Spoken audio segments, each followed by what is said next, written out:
Welcome everyone, my name is Louis Leva. If you're new to the channel, this is Culture Estate, where we talk about all of financial education, real estate, stocks, wealth building in general. So if you haven't subscribed yet, you're gonna want to do that right now. And while you're down there, might as well give this video a like, because there's gonna be some really great information. So it's been about 30 days plus since I've uploaded a video, and I've been going kind of crazy not being able to upload. It has been a little bit stressful, but I'm finally getting situated down here in Florida, and that's the purpose of this video today. The video is going to teach you whether it's a good idea for you to get your ass down here to Florida, or maybe it's not for you. But today we're going to talk about all the pros and cons and the true cost of moving down to Florida, or up, depending where you live. If you stick around to the end, we're going to talk about how the pandemic could potentially complicate the situation. Now, what are some of the top reasons why people are moving to Florida? Number one, it's going to be money. Yeah, it's probably one of the most important factors for just about anyone. So in Florida, you have no state income tax, believe it or not. Some people don't know what that actually means because they don't have to really focus too much on their taxes. But once you start making a lot of money, or once you start having your own business, paying state income taxes can become a huge burden. So in Florida, just like Texas, we don't have any state income tax at all. Florida doesn't even have any estate tax, and that's why so many elderly people have moved to Florida. Just yesterday, my hometown, or home state I should call it, of New Jersey just announced that they're going to be rolling out a millionaire's tax. So what that means is that a lot of wealthy individuals who are mostly business owners are going to be relocating. Where do you think they're coming? They're probably going to come down here to Florida, which means more jobs and just a better economy overall. Florida also has a very strong job market and a strong economy, since there's been so many companies that have been moving down here in the past few years. One of the other reasons why people are moving down to Florida is because this is 2020 and it's an election year, and Florida is a swing state. A swing state means that it can either go Republican or it could go Democrat. So a lot of people are voting by moving to Florida because they feel their vote may count more than it would in their home state.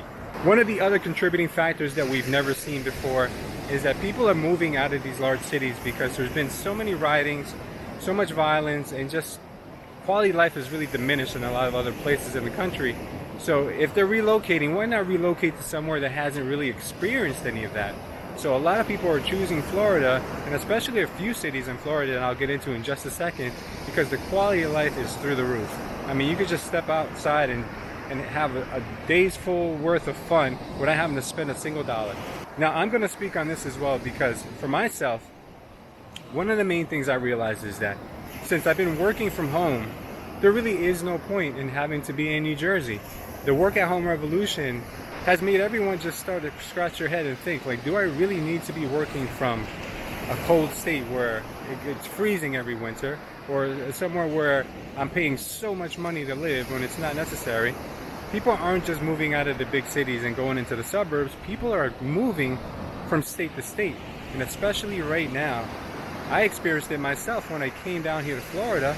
There was a humongous waiting list to get a U-Haul truck. I'll give you more details on that later. Now, personally, one of the main reasons why I chose to come to Florida is because of the weather, especially down in South Florida. The weather here is pretty much gorgeous all year round. The worst time of year for weather is actually the summer here in Florida, because it routinely gets into the 90s, even the triple digits. But in the winters, that's where it's the best to be down here in Florida, and that's when most people actually come down to Florida who own homes or second homes or vacation, is in the winter months. So while everything is slow and everyone's laying back home, you have everything going on down here in Florida, so there really isn't any downtime for Floridians. So that's why I especially wanted to come down here to Florida. The other reason is because of the trend that's happening right now with so many people moving down here to Florida. The opportunity is just so much more. Right now, I've been in real estate for many years, and I've never seen such a constrained real estate market, which means that we really don't have any opportunity to make any money right now as a real estate investor, because everything's so overpriced. But I do see the trend where there's a lot of people from the tri-state area and other parts of the country that are moving down to Florida, which means that real estate prices down here are definitely going to increase, and that's why I came down here, so I can continue investing and be close to my investments. One of the other reasons that a lot of people overlook is the culture. The culture that Florida offers is one like no other that I've experienced really in the United States. I mean, California and Texas are probably a close second and third, but Florida just has this culture where you can just be outdoors all the time. The kids don't have to be stuck on their computers. They don't have to be on their tablets year round. They're not 6 months out of the year inside the house. You're not paying expensive gym memberships so you can go and have something to do with the family in the winter. You can literally just step outside your house and have a blast. You guys can go and to the beach every day, go to the pool every day. You guys can go to free events. Down here, the cities have so many events for families and for kids that it just, you never have to spend $1. It's just incredible. They have free zoos for residents, free parking for residents. There's just about everything you would ever want to do, you can do here. Yeah, I just saw a crab. It was a little crab. Let's see this crab. He's in this hole. Come back. It just feels different down here, guys. I mean, you just wake up, you run on the beach, you start your day like that. You can end your day like that too. It's just wonderful.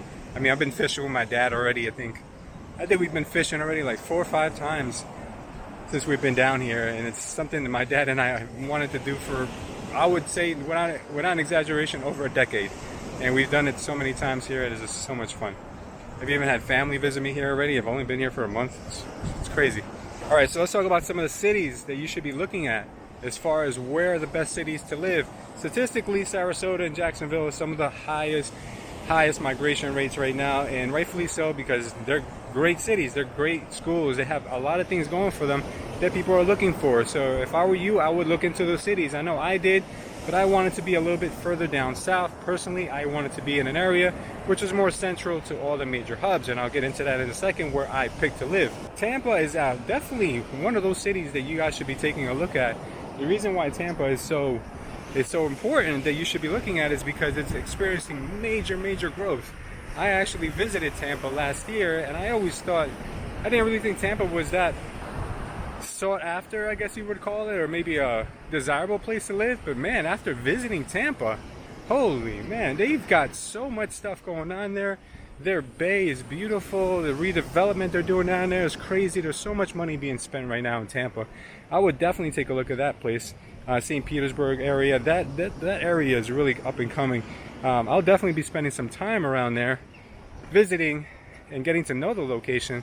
But if I were you, I definitely would check out Tampa or St. Petersburg. Now, there are some downsides to Tampa. Obviously, it's a bigger city, so you're going to have obviously some crime, higher crime rates, but there are some really good pockets, so you guys should definitely check that out. Next is Coral Gables in Miami, and that was one of my top picks as well. Coral Gables is just one of those, how would I call it, like almost like a Beverly Hills pocket in Florida. It's just gorgeous, little pricey, so if you guys are on a budget, I don't know if I'd be looking at Coral Gables, but they have a very nice community. The schools are excellent, just about everything you could ask for, and you're just minutes away from Miami Airport. Now, the only problem with Coral Gables for me was that it's still part of Miami, which Miami I love. Believe me, if I was single, I'd live in Miami. If I didn't have kids, I'd live in Miami. But Miami has a lot of congestion, very rude people. Not everyone, I'm not going to talk in generalities, but very rude people. And crime. I mean, you can go literally a few blocks outside of Coral Gables and you could probably experience some pretty high crime rates, a lot of homelessness. There's some issues going on in Miami, and not only that, but when you go to Miami, especially now during the pandemic, it's a totally different feeling. There's people wearing masks on the street. There's people wearing masks while they're working out. You can't even step outside of your you have to even wear a mask if you live in a building, inside your building.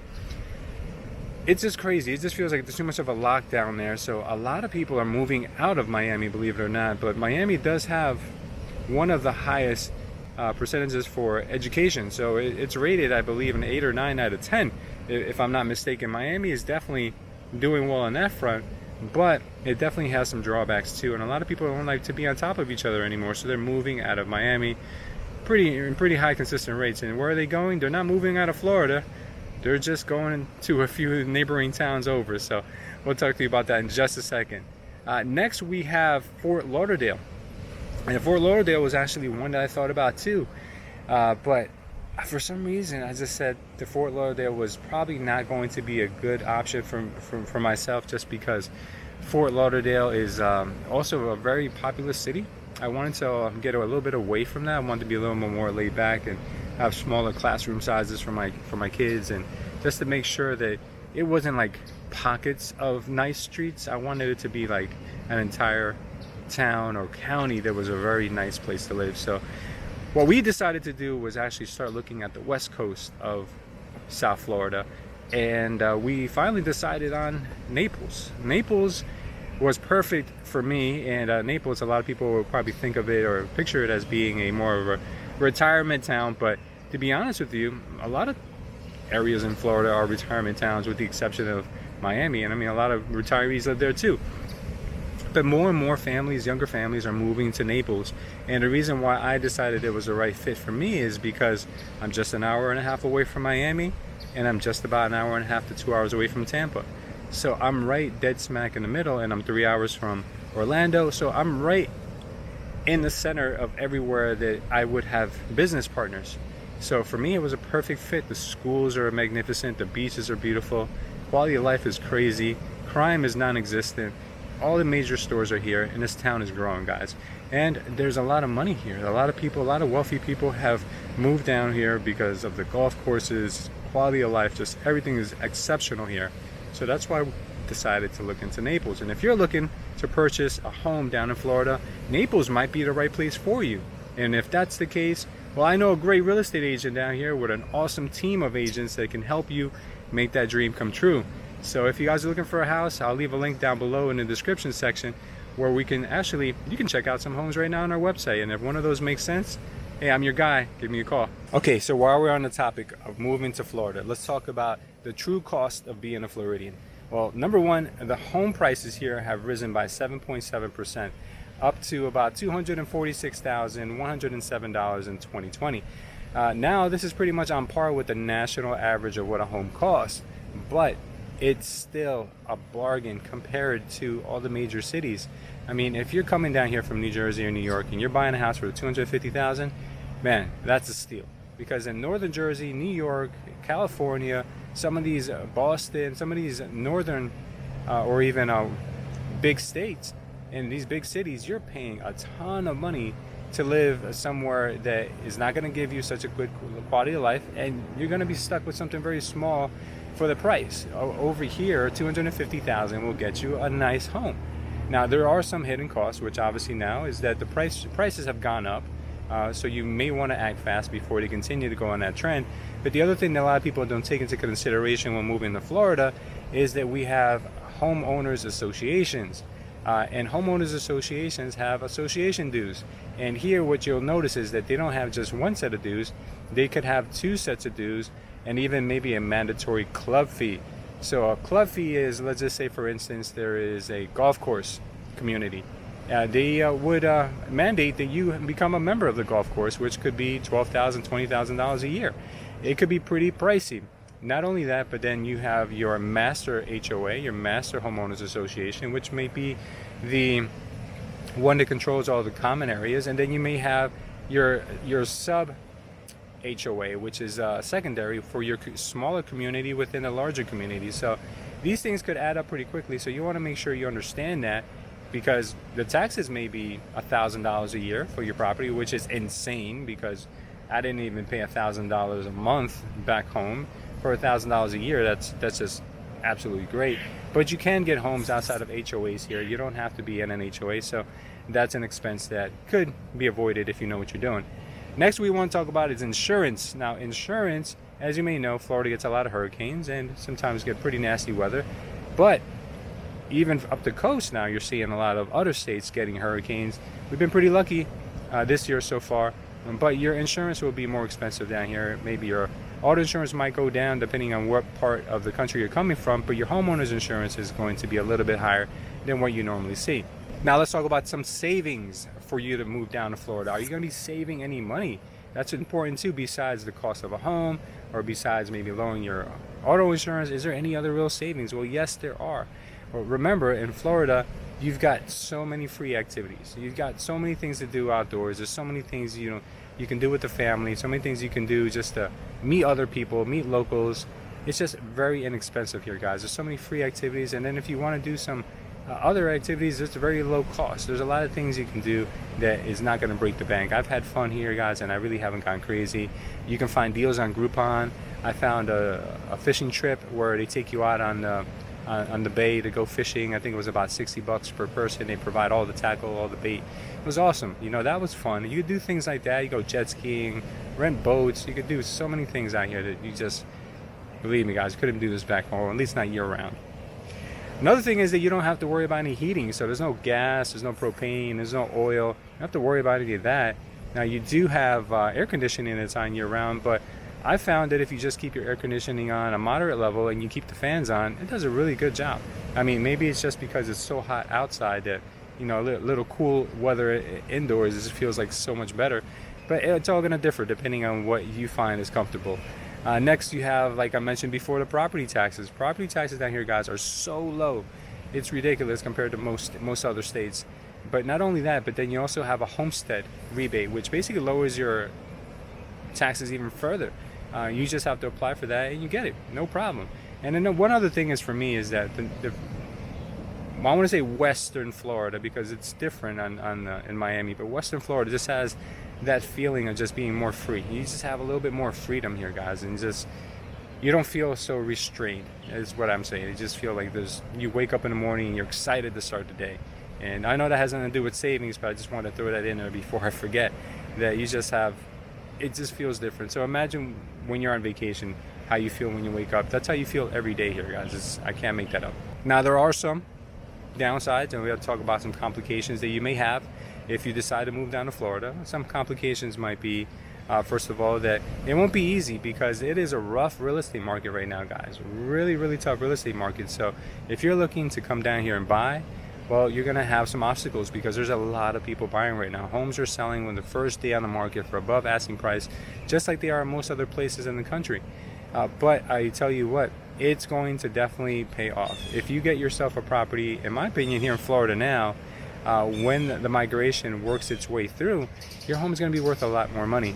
I mean, let me just give you an example, guys. I had a property under contract for $275 down here, and we decided not to move forward with that property. That property we sold for $335,000 just a month later. Insane. It's crazy how the way things are down here. So the other thing you're going to have to think about too is the moving process. Like I mentioned earlier, U-Haul trucks are scarce right now coming from the Northeast. It's probably the same way in California. We had a 3-month waiting list for a U-Haul truck, and I didn't know that. I called the day before for a U-Haul truck, and he told me, the guy was trying to hold back his laughter. He said, we've been sold out of trucks for the last 3 months. So what did I do? I had to drive 2 hours into Pennsylvania to rent a U-Haul truck to get our stuff down here, and that's not something that I would wish on anyone else because it was very stressful. So hopefully you guys plan your trip a little better than I did. So if you're looking to move, make sure you reserve your truck way ahead of time. Okay, guys? Not fun. And I know it's like a balancing act knowing when you're going to move, but it's a lot more difficult trying to scurry one up the day before. And the last thing is, should you buy or should you rent? Well, that's a great question. In my opinion, there is no wrong answer to that. If you buy, obviously, you're going to be building wealth from day one. If you rent, it's okay too, because renting for a year may just allow you to take that time to kind of come down here, figure out where you really want to be, figure out what you can really afford, figure out how business is going for you, and if you like it down here. And if you do, then at least you can buy with ease and comfort, not being rushed. You don't feel like, there's a timeline for everything. So that's just my opinion, guys, and that's my summary for why it's a good idea or a bad idea for some of you to look into Florida and what are some of the hidden things that you don't know about and where are the best places to live. Now, if you guys want me to do a more detailed breakdown of what the top 10 cities in Florida to live in are, just leave it down below in the comments and I'll create that video for you guys. But this video is intended for my business-minded people who are thinking that Florida might be a good place to reinvent yourself. A good place to come down here, a fresh slate, and start making some of that cheddar, guys. Start making some of that money. So hopefully you guys enjoyed this video. If you did, please don't forget to give me that thumbs up. Consider subscribing to this channel. And man, I feel good to be back. I feel good, guys. My first video in over a month. And from that time to now, my channel has crossed over 10,000 subscribers, so I'm so excited about it. Guys, I'm going to be giving you that value, so consider joining the family. And as always, guys, if you're interested in working with me in one capacity or another, we are looking for more real estate agents, not just in Florida, not just in New Jersey, but everywhere in the country. So if you want to talk about that, I'll leave a link down below. Thank you guys for watching, and we'll see you next time.